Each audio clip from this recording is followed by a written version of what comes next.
Let's talk about porn, shall we? Oh, I am doing that. Welcome back to Wretched. Oh, boy.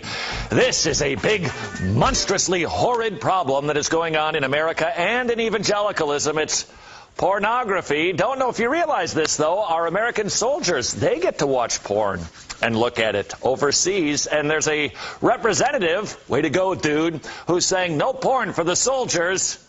Here's the headline from Stars and Stripes. Soldiers say porn, the ban may hurt morale. All righty then. You got to read the quotes. You got to hear these. Look at these quotes from the soldiers trying to defend their porn. We all read them, said Private First Class Paul Rubio, 31 of Bakersfield, California. There are times we just read them for the technological parts, like the new gadgets that come out. They have good stories sometimes, too. We're still using that one. Hey, it's just for the stories. I mean, come on, dude. Besides, for the technology stories, is there anybody who gets the technology magazine and goes, yeah, I just get it really for the dirty pictures? Who are we kidding here? Here's another quote from Sergeant Simon Brown, 34 of Daytona Beach. Men's magazines build morale. I don't know. It does something, but it doesn't build morale. It's not all about the pictures. Yeah, although 80% of it is, you know, I mean, with the exception of almost all of it. Here's another one. Private First Class Greg Smith. By the way, but just so you don't think that I'm being... Soldiers, thank you for what you do. Honestly, I thank you so that we can do this dopey TV show. You're over there. So thank you. We just don't want you looking at porn. That's all. And we think these are flimsy excuses. A regular Playboy reader himself says taking that away would be like a knife in the chest. Wow. I'm not saying I'm depending on Maxim to keep me alive over there, but it helps. I just don't know how when you're running into battle, when you've got IUDs. Okay, next one. We're all adults here, and if it's something we want to do, we should feel free to choose as we please. What army is he in? You don't get to choose what you please in the army. They tell you all the... Next. I believe it's a breach of... Oh, this is the winner. This is Senior Airman Garrett Deese. This is it. I believe it's a breach of freedom of speech. And I think also a violation of the separation of church and state doctrine, if I'm not mistaken, sir. Now, want to do something a little bit radical with you right now on Wretched. If I were a gambling man, and I'm not because I'm a Christian, if I were, I would put money down on this. If there's somebody watching me right now who is into pornography and using excuses like this, I want to read to you a rather lengthy appeal. There's a fellow named Michael Pearl. I have to confess to you, I don't know much about the fellow or his ministry, so I'm not saying anything about that pro or con, but he wrote some words to you, sir, or madam, if you're looking at pornography, that I think smack so hard, and rightly so, that I'm hoping that you will kick the habit. So brace yourself. This is not the way most people talk these days, but I think it's needed. If you're addicted, or even think you're addicted, no, you don't think you're addicted, but you are. From Michael Pearl, if you isolate yourself in a room and indulge in pornography, you are not sick, you're evil. You're a pervert. A real man is bigger than his lust. He's big enough to say no to his passions. A man whose passions are stimulated to the point of being all-consuming is not a man of greater prowess. He is a man whose soul has shrunk until his perversion is the strongest thing left.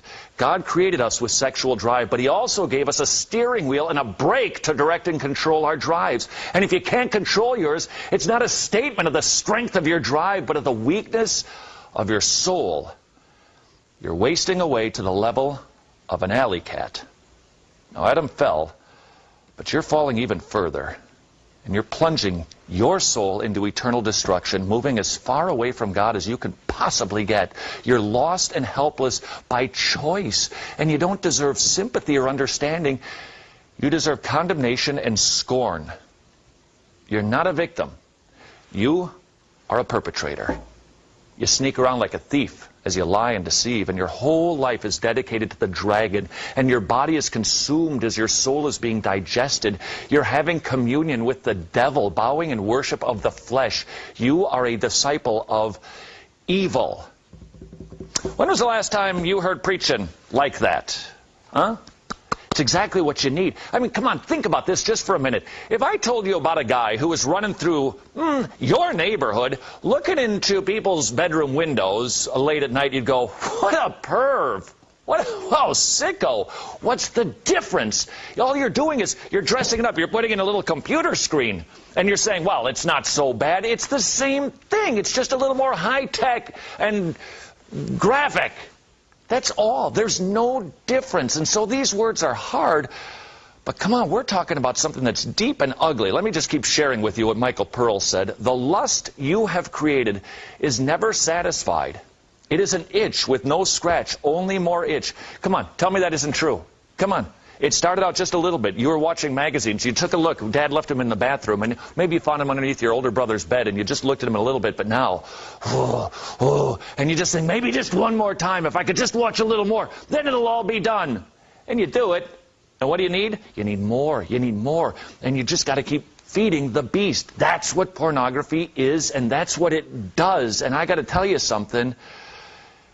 I don't know that there is anything more damaging that you can do to your soul and to the souls of your children. Let's keep going with Michael Pearl.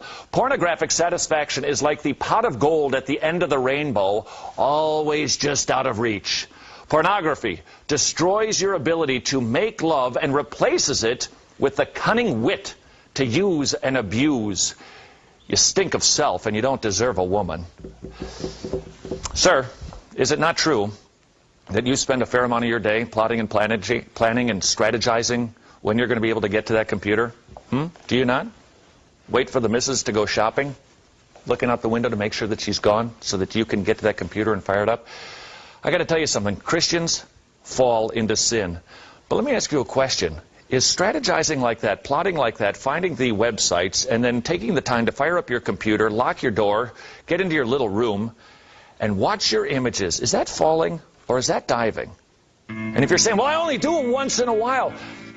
Okay, but is that still falling or is it diving? Because the Bible says, if you're diving, if you're living in sin, pretty clear, you're of the devil. Let me interpret that for you. If you're continuing in sin, you're of the devil. What that means is, if you're continuing in sin, you're of the devil. Got it? This is Wretched.